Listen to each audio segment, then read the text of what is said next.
नहीं किया था। मेट्रो जा रही है सामने। मैं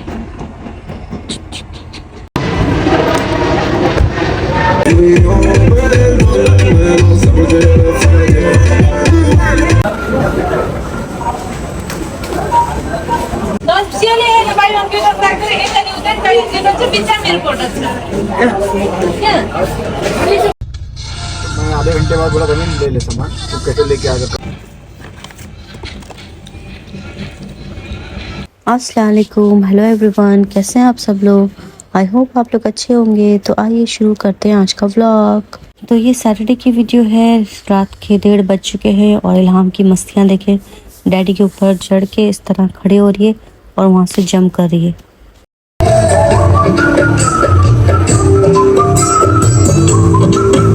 तो अभी शाम के 7:45 बज गए हैं। हम लोग आ गए हैं ग्रीनलैंड सुपरमार्केट ग्रोसरी शॉपिंग के लिए। रमीज़ का कॉल आया था, वो अपनी जॉब पे। उन्होंने बोला कि तुम पहले चले जाओ और जब तक कि तुम्हारी शॉपिंग ख़त्म होगी मैं भी आ जाऊँगा।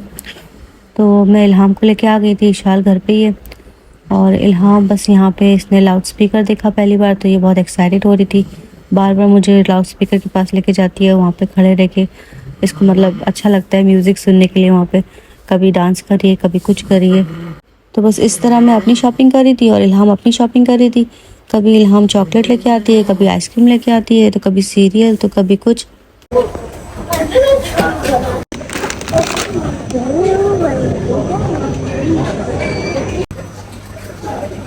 हाँ,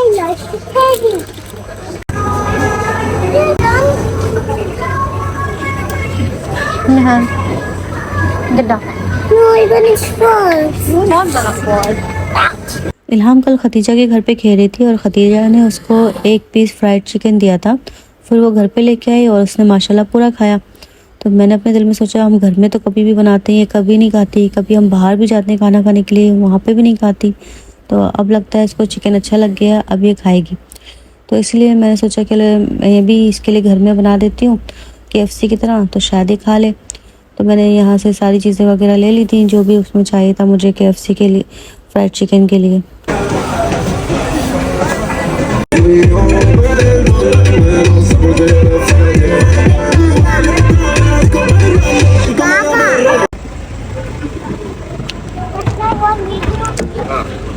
तो घर पे आते के साथ सबसे पहले मैंने चिकन को मैरिनेट किया, क्योंकि इसको मैरिनेट करके हमें कम से कम 2 घंटे रखना है।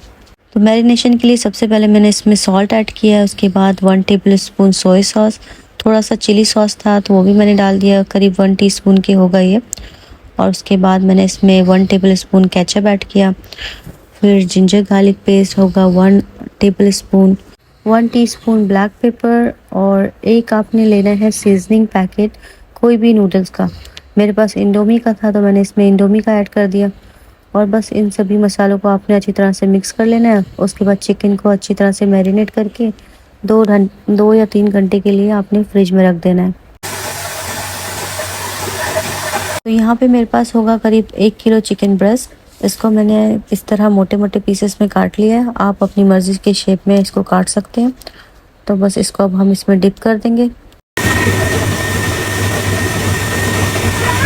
रमीज़ को मैंने बोला था कि आप कोरिएंडर सीड को ग्राइंड कर दें, लेकिन वो चॉपर में ग्राइंड करें, इसलिए बहुत ज़्यादा टाइम लग रहा है। क्योंकि चॉपर में सिर्फ आप चॉप कर सकते हैं, एकदम ग्राइंड नहीं कर सकते। लेकिन वो मेरी बात सुनते ही कहाँ है, वो बोलते हैं नहीं मैं इसमें तुमको पीस के दिखाऊंगा। चिकन को मैंने मैरिनेट करने के लिए रख दिया था। और मेरे पास कल के लेफ्ट ओवर बिरयानी राइस थे तो वो मैंने गर्म कर लिए थे। कल मैंने फ़िश करी बनाई थी, वो गर्म कर ली थी। समीर भी आ गया था तो बस हमने डिनर कर लिया था।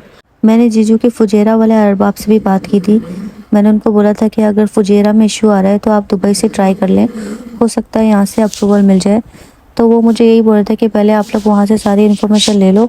अगर वहाँ पे सिस्टम में कुछ नहीं शो कर रहा है, ब्लैक लिस्ट नहीं है, तो फिर मैं इंशाल्लाह दुबई आके आलम का वीज़ा अप्लाई करूँगा। हमारा प्लान था कि सबसे पहले हम लोग जाएंगे टर्मिनल 3 इमिग्रेशन में, क्योंकि वो 24 आवर ओपन रहता है।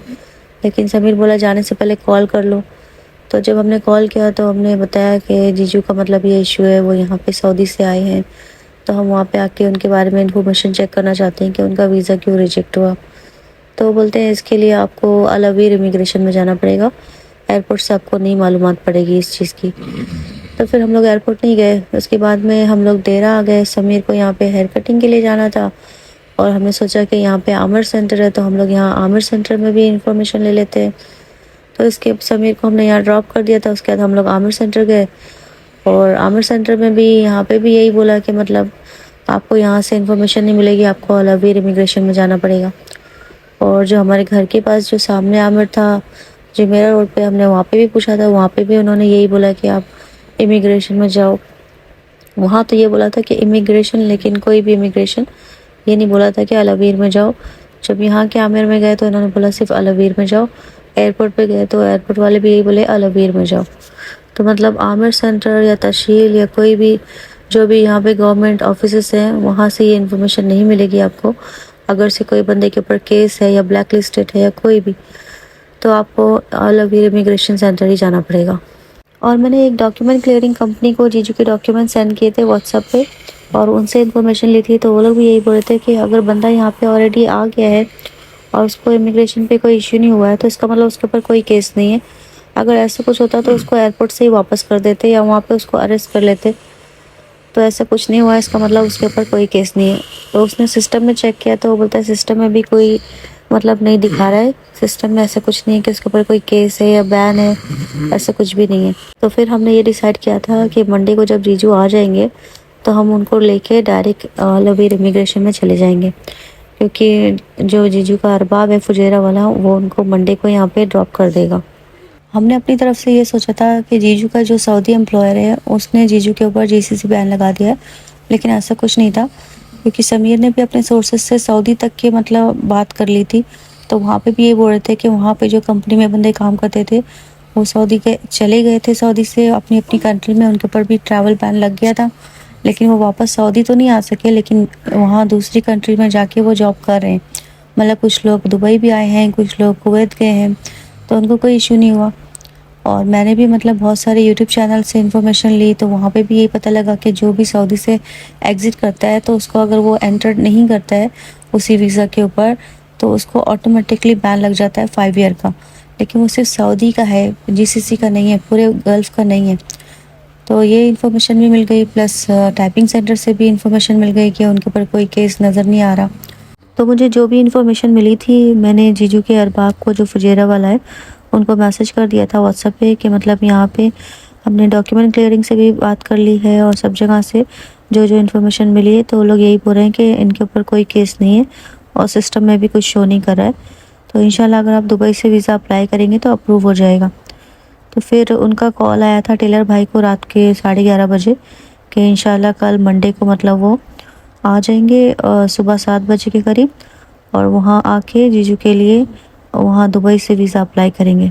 जब टेलर भाई ने हमें बताया कि कल जीजू अरबाब के साथ आ रहे हैं दुबई और वो इंशाल्लाह दुबई से उनका वीज़ा अप्लाई करेगा, तो हम लोग की खुशी का ठिकाना नहीं रहा।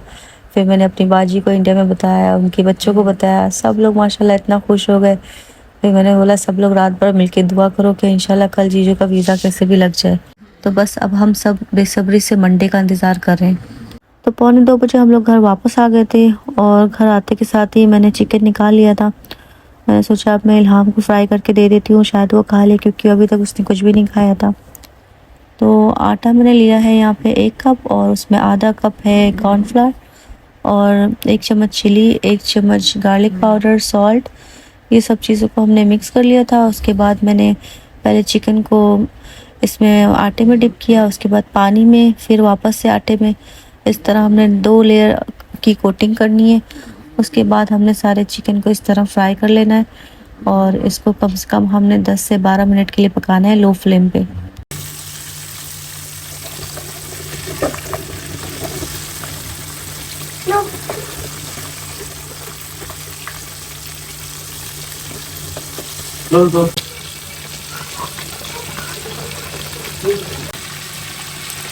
Mama, this is nice.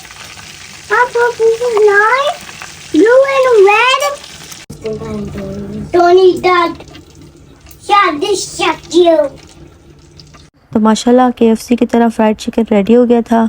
बहुत ही मज़ेदार बना था, अंदर से सॉफ्ट जूसी था और ऊपर से क्रिस्पी। लेकिन इल्हाम ने एक निवाला भी नहीं खाया और मुझे इल्हाम को इतना गुस्सा आ रहा था कि मतलब मैंने इतना उसके लिए प्रोसेस किया, इतने घंटे उसको मैरिनेट किया, फिर आके 2:30 बजे रात में फ्राई किया, लेकिन फिर भी उसने नहीं खाया। सारी मेरी मेहनत वेस्ट हो गई। इसको मैंने कितना बोला, ज़बरदस्ती पे मैंने मुंह में डाला कि इसको थोड़ा टेस्ट आ जाए, लेकिन नहीं खाया उसने, निकाल दिया मुझसे। तो बस बाकी के मैंने सिर्फ 4 ही पीस इस ट्रम्प पे फ्राई कर लिए थे और मैंने बाकी के रखे हैं। मैंने सोचा सुबह मैं रमेश को फ्राई करके दे दूँगी। तो बस इस तरह हमने अपना KFC जैसा चिकन ट्राई किया और हम सबको बहुत मज़ा आया।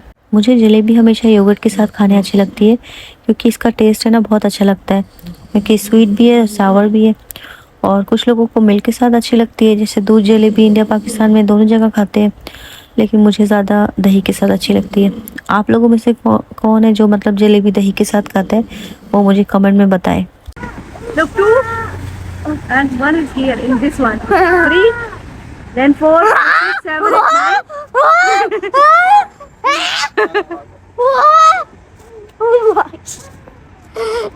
One is here, one is there. Look, one single is sitting in this side, one single this side, 2 this, and 1 in the last section. Last window, this one. There's a time.